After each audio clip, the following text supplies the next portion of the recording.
and welcome to Girl Group Central K-pop, where everything girl group, soloist news, updates, rumors, etc., plus commentary. In today's video will be about katseye and Stan's spite towards Manon, babymonster being too sexual, and Yunjin almost leaving K-pop. Let's go! First up, we have Yunjin of lesserafim, who recently sat down for an interview on Variety podcast. She mentioned her lead up to debuting into a K-pop group while living in America. Yunjin said she already was in university and paid tuition, while after training so hard to become a K-pop idol. I'm guessing this was also during her stint on Produce 48, where she didn't make the lineup.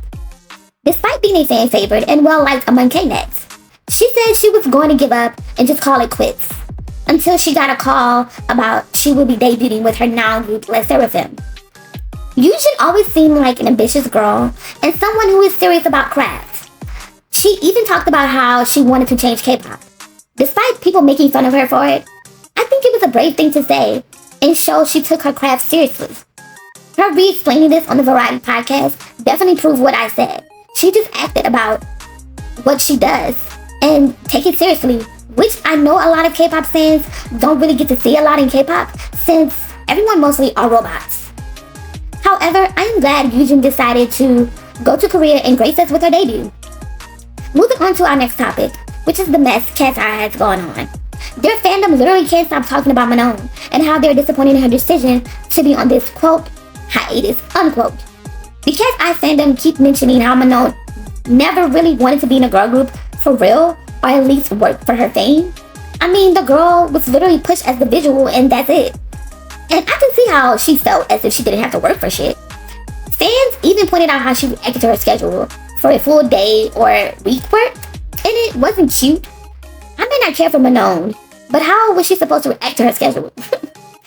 They literally won't stay off her ass about this. And honestly, it's kind of funny.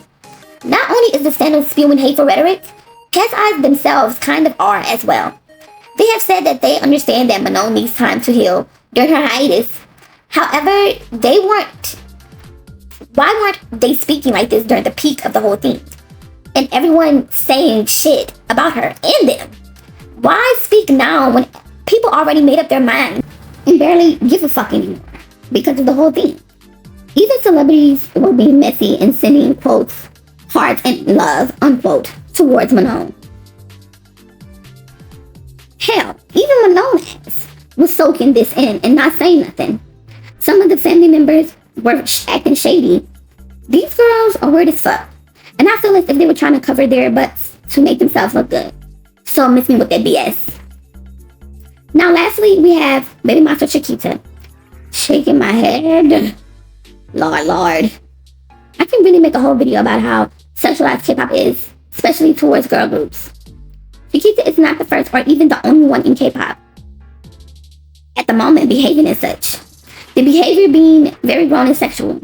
During babymonster tour kicking off starting in Seoul, each member has their own stage. Chiquita chose a provocative song choice and dance moves. Now we all know Chiquita is just 17, and this either makes this worse or better for some. I'm okay with her dancing like this if she was with her friends or in her own home and area.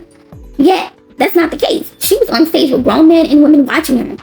Her own boss and staff of YG are legit watching her. She grinds the floor of the dance stage and dancing sexily for the audience.